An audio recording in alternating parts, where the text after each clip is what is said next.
announce another death at the Fulton County Jail. And even though Mr. Delmore passed away in Grady Hospital, all evidence that we have is that he left Fulton County Jail unconscious. And so we have a number of people who we would like to share, because this is not just about his life. It is about a tragedy that continues to happen, that lives remain in danger in the Fulton County Jail in ways that none of us could have possibly imagined over the last 2 to 3 years. And to that end, I have standing with us today, we have James Woodall, the Public Policy Associate at the Southern Center for Human Rights, who has really led the work in trying to bring light around what has happened at the Fulton County Jail and what is happening. And their work has been monumental in initiating and calling for a federal investigation into the Fulton County Jail. We also have Devin Franklin. He is the Movement Policy Counsel for the Southern Center for Human Rights. And so he will speak on behalf of the work that they have been doing, the work that they've been doing, not just for this family, but for other families and for every person that's incarcerated at this very moment in the Fulton County Jail. We also have Marcus Coleman, a longtime community organizer, a resident of Fulton County, as well as an advocate for inmates who have died in the Fulton County Jail. I'm accompanied by my law partner, Harold Spence and Regine Bray. We also have with us attorney Etora Jones, who will be investigating whether this is a medical malpractice matter. And we also have the family of Shawndre Delmore, at least 2 of the members who've traveled here from Louisiana, Natasha Holman and Patricia Delmore.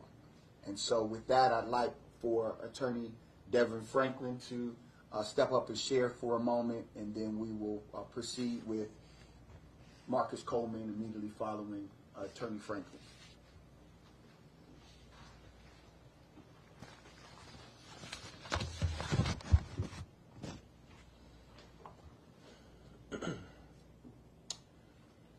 My name is Devin Franklin. I am Movement Policy Counselor for the Southern Center for Human Rights, a nonprofit law firm that does work primarily in the areas of decriminalization of poverty, abolishment of the death penalty, and ending mass incarceration.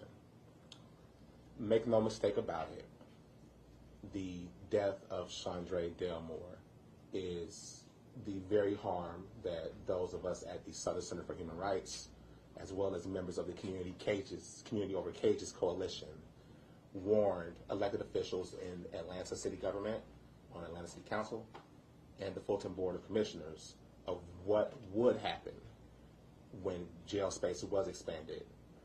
Last summer, there was a long and arduous fight over whether or not the Fulton County Jail should be able to add jail space in order to address the humanitarian crisis of overcrowding at the Fulton County Jail.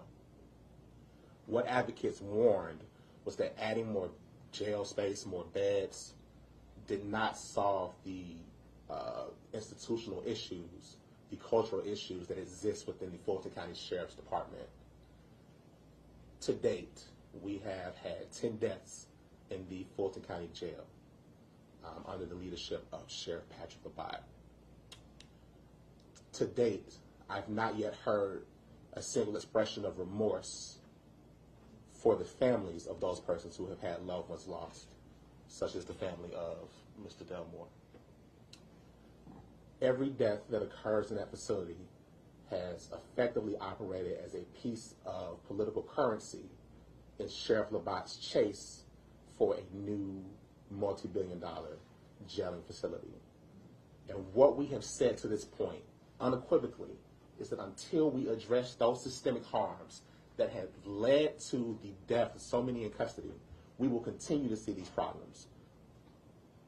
The jail is in bad condition, no doubt, but the culture in that building is more corrupt. What we warned people of last year is that there are very slow indictment processes that are keeping people in custody for significantly longer times than what they deserve to be there. Shawndre was in custody for a second-degree burglary. He was unindicted for a period of 5 months. And understand that the process of indictment is not a complicated one. It takes one officer showing up to grand jury one time, testifying to the one report that he did in order for a person to be indicted. And in 5 months, the City of Atlanta police officer that arrested Shawndre did not do that. We told those persons on the Atlanta City Council and the Fulton Board of Commissioners that there were an inordinate number of people who were being held on bonds that they could not afford, and that they were only in custody because of the fact that they were too poor to purchase their way out. We were told that the persons were there because they were too dangerous, and it's just untrue. Shawndre died while having a bond of $2,500. He died because we could not give money up to get him out at that point in time. What we want to make very clear is that we need humanitarian responses to humanitarian crisis. We need a system that values people over property. We need leadership that is willing to admit when they have made a mistake and a misstep, and leadership that is willing to correct itself. One death is far too many. One death is far too many. We need to arrive at a place where we understand that it's not just a news story that's being told here. We are here and we're speaking to the cameras today, but the family is going to have to go home with the understanding they're never going to see their loved one again. And that is a reality that has become too normal, too true in this city that is hailed as the Black Mecca.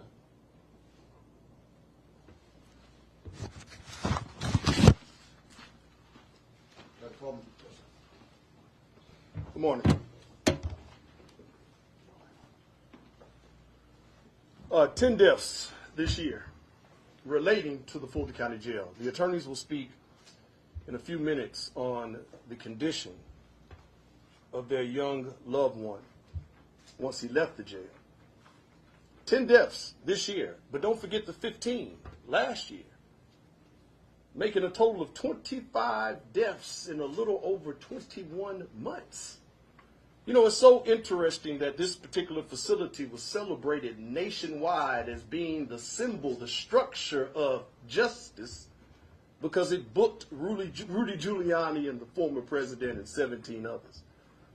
I must say I'm happy, but it's bittersweet because it is at the blood loss of their family. But I'm happy to see the correct attention being put on one of the most corrupt institutions right here in the largest county of Georgia. I just want to touch on a couple things and I'm gone. I work very closely with the attorneys of the family of LaShawn Thompson. What we feel is a human rights violation, but what we also feel is a symbol of being systemic. If LaShawn Thompson would have been taken seriously, then maybe we could have prevented the death of their loved one. But I also find it odd, Attorney Davis, that the DOJ has been investigating this jail and we still have multiple deaths, including their loved one, that happened even on the DOJ's watch. I'm glad to hear that people are echoing that Patrick Labat must be held accountable. But we also have to hold a couple of others accountable. Recently, the Fulton County Board of Commissioners extended the contract for the medical provider, the medical service provider of this jail, just recently, in the midst of all of this death and carnage before your loved one. I think the medical service provider is key as it relates to this gentleman, again, that the attorneys will discuss. 2, this family is getting ready to go down the journey of LaShawn Thompson. What's interesting to me is the medical examiner has not really been put under a microscope. We were thankful to Colin Kaepernick, who did an independent autopsy. And the independent autopsy compared to the Fulton County medical examiner's autopsy in LaShawn Thompson, and again, this is systemic, and this family is going through this route, it was a detailed, deficient, and bland autopsy out of the medical examiner's office. So we feel that the Fulton County Board of Commissioners needs to also look at who they have as a medical examiner. And in closing, we have to learn to have as much energy, as much thoughtfulness, and as much respect for those that we consider the least of these that we have with political figures. Thank you. Thank you. I'd like to bring forward in our firm, we litigate cases in a number of different areas. We litigate in the area of civil rights, but we also litigate medical malpractice cases. And so we're unclear at this stage in the investigation whether this is medical malpractice, whether it is a violation of civil rights, or all of the above. And based on everything that has been shared thus far by Attorney Franklin, by Marcus Coleman, again, as you can imagine, we are doing a complete and thorough investigation into all aspects of the Fulton County Jail and the death of Shawndre Delmore. So with that, I'd like to bring up Attorney Ed Jones, who was with our firm, to just share briefly, and he'll be followed by our law partner, Harold Spence. Good morning. We will, as Attorney Davis said, be looking into aspects of potential medical malpractice in this case. The information that we have thus far indicates that Mr. Delmore was unresponsive for a good period of time prior to the arrival of the emergency medical services.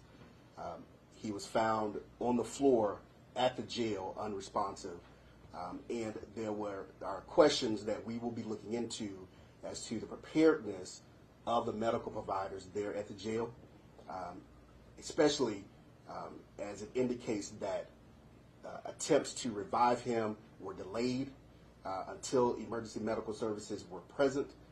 There were deficient equipment available there to revive Mr. Delmore, so we have a number of questions that we will be looking into to determine the preparedness of the medical services there at the jail, in addition to what was done after he was taken to the hospital. So we will provide that information as it becomes available to us. Thank you. Attorney Spence.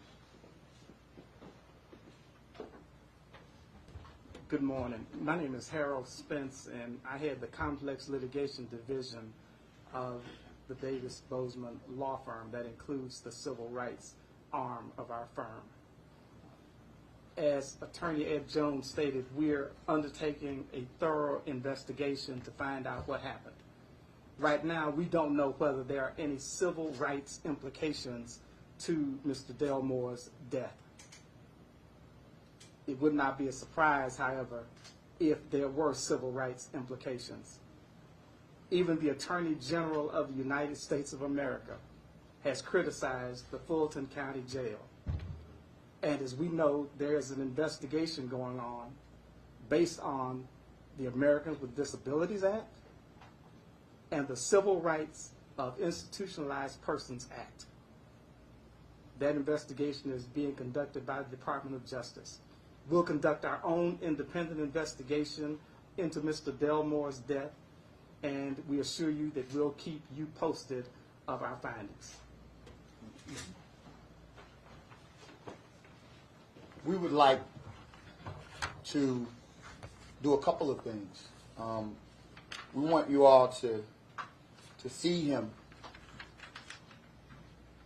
as the smiling, happy, outgoing young man that this family knew and loved deeply, that his twin sister loved deeply, that his grandmother, who was here, loved deeply, and that his mother, who was here, loved deeply. We want you to put a face, not a number, on this young man who was 24 years old when they said he died of cardiac arrest. Our work is different. Sometimes we have these kind of memorized, repeated narratives. What we're demanding is something very different from the Fulton County Jail, the Fulton County Sheriff. We need complete transparency, and we're going to outline in a letter that we send to Sheriff Labatt today what that looks like for us. We need immediate access to every inmate who was near and or around Mr. Delmore when he went unconscious. We need all video footage immediately. What has been historically done is that, well, we have to wait until after our investigation is done. We cannot wait any longer. We cannot wait until after their investigation is done for us to have access to the very things that we need to conduct our investigation. It is so critical at the Fulton County Jail right now. We have to depart from old ways. We have to. It's a must. So what we're going to be outlining is a release of the footage, of his medical records, of his in-custody records, everything related to him and his incarceration. And that we will submit by close of business today, and we will begin in the coming weeks. We currently represent 4 other inmates that we have not shared information about, but in the coming weeks, we will also bring forward those families so that you can hear from them directly, because we have been stonewalled. The Fulton County's Attorney's Office has not released any investigation after over a year in some of these cases. And so now we have come to this point that we have to move in an entirely different direction, and we expect a different result. And so this is an important, critical moment for the county commissioners. They have an opportunity to demand the release and complete transparency and accountability. And if they fail to do that, then they're a part of the system that will allow for more deaths. What we know and understand is that the way this system works is unless there's accountability, there will be a continuation of death. And that's what we've seen.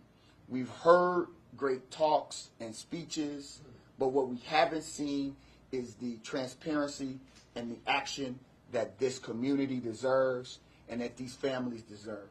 We should be very clear. This young man was not convicted of a crime. He was not. He was simply being held. He was not convicted. And even if he were convicted, he would not have been convicted to a death sentence. And what we see happening in Fulton County is just by entering the jail, some of our inmates are literally being convicted of a death and given a death sentence because of entering into this space. I want you all to hear briefly. They will not be able to take any questions, but I want you all to hear briefly from his mother and grandmother. Come on up.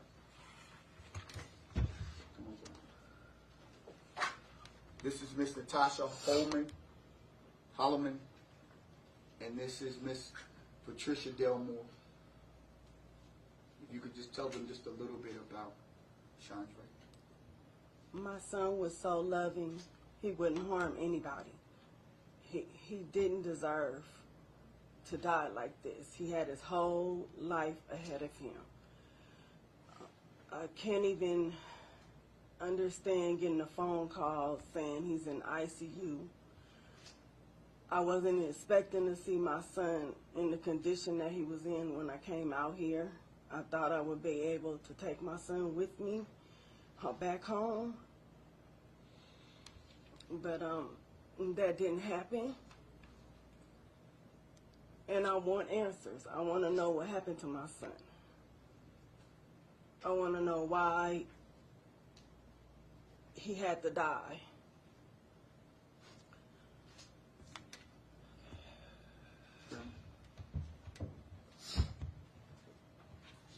My grandson was a loving, young, compassionate, I call him a kid, but he was very loving.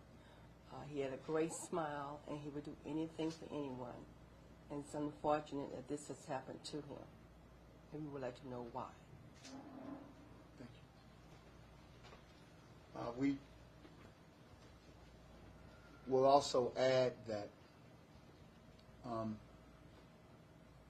mysteriously, surprisingly, there was a compassionate release bond issued that was essentially a signature bond after he went to the ICU at Grady Hospital. And we're attorneys, so we try not to speculate. But what we're clear about is that his release, even though he was unconscious, his release, even though he was on life support, his release, even though he could not speak or communicate to his family, possibly was an attempt to say that he did not die in the Fulton County Jail. Well, we know better than that. We know that what brought him to Grady Hospital, whatever happened to him in the Fulton County Jail. And if there's anyone that is liable for what happened to him, it will be at the Fulton County Jail, regardless of his release. With that, we will take any questions that you have. Attorney Davis, it sounds like you alluding to a possible cover-up in the jail. Have you seen these type of bonds being given in situations like this? No, in fact, we've had cases, very sad cases, where individuals were in custody, and because they were in custody, their family members could not visit them at the hospital. And so this is, for us, for lack of a better term, a new one. And so we'll see what, again, we hope that the Department of Justice is watching. We hope that they were made aware and this was reported to them, and that this was not an effort to subvert this investigation and to make it appear as though he is not another in custody death. That's our hope. But we know that hope is not a plan. Attorney Davis, you mentioned the bonds. He was granted a $5,000 bond in April. Then it took a couple of months for another bond to be reduced. Then have you talked to the lawyers that were appointed to him? We have not spoken with any of his public defenders that were appointed to him. We have not. Again, this is a system that the public defenders are fighting to try to free people every day over at the jail. And everyone knows, at this point, it would feel as though a common sense approach would be to look at every person who is in the jail that has a bond at a certain amount, that has a certain charge to be considered for signature bonds. They should not have to wait until they're taken out on a stretcher to receive a signature bond.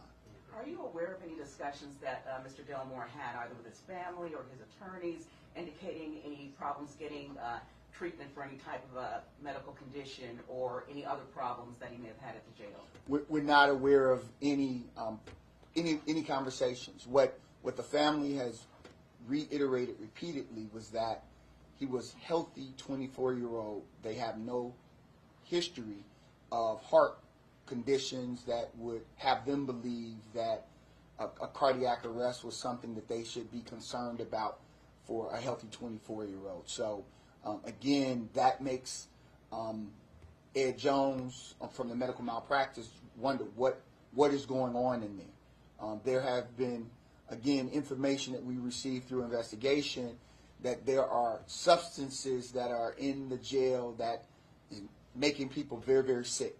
And they have not addressed that issue as of yet. Clearly, if in fact that was the result of Mr. Delmore's passing. So are these substances that were coming out from the jail itself, or were these substances shared between inmates? Can you clarify? What our understanding is that there are substances that are in the jail, contraband that should not be in the jail, that is being shared, is being moved around, and that they have been put on notice. They being the Fulton County Jail Administration, they're on notice, right? And Attorney Spence can talk more about the standard. If you know that there is a dangerous condition in a jail and you've been put on notice, then you have a responsibility to address that, whether that is inmate on inmate violence or whether that is contraband that could result in death. That's a matter for the administration to have to deal with. And again, our investigation, we're going to follow it to wherever it leads us, but we're concerned that that is a contributing factor in his passing. And are y'all conducting an independent autopsy? As of right now, we have not conducted an independent autopsy. The family has just, as of yesterday, had an opportunity to see him at a funeral home, and are still processing what their next steps will be as it relates to a second autopsy. Two things here. You brought up the fact of the condition of his body when you guys were able to see it. Can you elaborate on that? Our investigator right now is at the funeral home photographing and inspecting the body for any other injuries. The family was able to see him yesterday. We wanted to give them the opportunity to do that privately, and so now we are going through our process to see if there's any basis for us to consider a second autopsy, if there was any other foul play. What you guys have said today and laid out sounds like it would be an emergency for any community. Do you think the commissioners and the public at large are taking this as seriously as they should? There's no way they could be taking it as seriously as they should, because the jail is still opening and functioning the way that it is. It has to be immediately. Someone has to come in and take control, and we have to clear out the people that are there. I mean, this is a death trap. That's where we are right now. And, you know, what happened over the last several months and what has been disclosed, this is supposed to be America. This is supposed to be where people are able to, they are innocent until proven guilty. And that no matter what, they should be able to live in humane conditions, even when accused of a crime. Now, the cases that you've mentioned, bond either was granted and wasn't afforded, or they weren't, indicted. So they were there just kind of waiting. Do you put any blame in the district attorney's office for that process not happening fast enough to get the people through the system to be where they need to be and either indicted or not? For me, again, we're a different kind of law firm. As far as we're concerned, this whole system is guilty as hell. Yes. The whole system. The whole entire system is guilty as hell of this death and every other death. The way policing is done in African American communities, the way black bodies are housed, the way we go through this process, we see it time and time again. In Atlanta, the Black Mecca is, again, not immune to what we see happening across the country. And so every part of this system is responsible, including every citizen that isn't down at the Fulton County Commission meetings protesting and saying, let them out, free them all. That's the point that we're at right now. If you can't take care of people who are accused and they have to die in your custody, then free them all. And then once that begins, when that becomes the rallying cry, then we'll begin to see some adjustments made where those who we really believe may need to remain in custody, they'll find out a way to do that more humanely. Right now, there isn't. A couple quick informational questions here. I know your investigation's just starting, but have you found anything in your investigation that contradicts what the jail has said about person's death? Not as of yet. Again, what they've said has been limited. And what we want is complete access. They should on Monday or tomorrow, they should say, come down, here are all the people, all the inmates who were in the vicinity. Here are the deputies who were supposed to be on this block. Here's where it should open it up. So I guess how much do we not know right now? There's a lot that we still have to find out. We have not had an opportunity to interview anyone. None of that has been disclosed to us, and we need that information and we need that access. What we're demanding is access, unfettered, in a way that is very uncommon in these jail cases, because everything is, again, part of it is that the system relies on us to forget about people. They rely on us to see a mugshot and just criminalize them and say, oh, they're just a criminal. What they are, they're human beings. They're a grandson, they're a son, they're a brother. And they their lives matter, right? And so our work is to continue to humanize these numbers that continue to rise in the Fulton County Jail. Do you believe this 24-year-old has suddenly died of cardiac arrest? At the end of the day, do you believe We do not believe that this 24. We do not believe that this is a natural death. No, we do not. Attorney Davis, cardiac arrest pretty much just simply means your heart stops. Correct. So, what is the actual causation? Because everybody who ultimately dies, heart stops. So it's a very broad. Very broad. We have not been given any information, any details. We have not. So just to clarify, do you have information that it was a substance that somehow got in, or is that just something you're going to pursue? That's something that we're pursuing. We don't have any evidence. And again, it's our position that that would be readily available if we were provided access to the videos, access to be able to interview inmates as well as deputies. That's where we are. Complete transparency. Fulton County Commissioners should have what we see at the federal level all the time, where there's a tragedy. They should have a hearing and bring in each one of the deputies that were assigned that day, and they should open it up right there in Fulton County Commission, and we should be able to question them, and the world should be able to see what is happening there and what happened on this particular day. We see that happen at the federal level, where there are hearings, public hearings, and people are questioned. What was your role? What did you do? What did you fail to do? What did you observe? Under oath. It's that time. It's that time. How long after the Fulton County Sheriff's Office alleges that he was found unresponsive did they notify the family? How long? The family did not find out until the next day that he was in at Grady Hospital.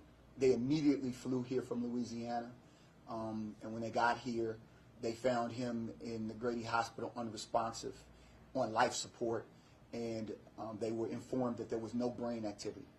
And so, again, while he was pronounced dead in Grady Hospital, we don't know whether he was even really alive when he left the Fulton County Jail. You mentioned that you are representing 4 other inmate families. Are those families of deceased inmates? Yes, we have deceased inmates, and we will be sharing them in the coming days. This year or from years past? Within the last 18 months. You said there's 4. Yes. Correct? In addition to this, so that's total? No, a total of 4. Including this one. And can we get the spellings of the names? Yes, Natasha, the mom is Natasha Holloman, Natasha, Holloman, Holoman, 1 L. And grandma's Patricia Delmore, Patricia, Delmore, Delmore. Can we also get the attorneys that spoke, their names and the spellings of the names? Attorney Harold Spence, Harold Spence, Spence. Attorney Ed Jones, EDJONES. And then you all, and again, we thank you all. It's an important role, we believe, for the public, for the media to play in amplifying this so that people can understand. It could be your loved one next, and we really have to understand. A stop because you didn't pay a ticket could result in you having an FTA and having to go over to Fulton County Jail. And if any of my family were to have to go to Fulton County Jail, I would literally have to camp out in the lobby until they were released. That's how deeply concerned we are about the jeopardy and the life inside the jail at this moment. So your next step is to send a letter today demanding full access to any inmates, deputies, and video that pertains to this death? Correct. And we would urge them to do the same for every family, even families we don't represent. Have you communicated with the jail thus far, and if so, what's been their response? I've had some communication, and we told them it's coming, this letter. And so that's where we are. We're coming. And one more clarification question. Are you all not from Atlanta, right? You're from Louisiana? They live in Louisiana. And they had to they traveled here. Right. Okay. Thank you all very much. We appreciate your time.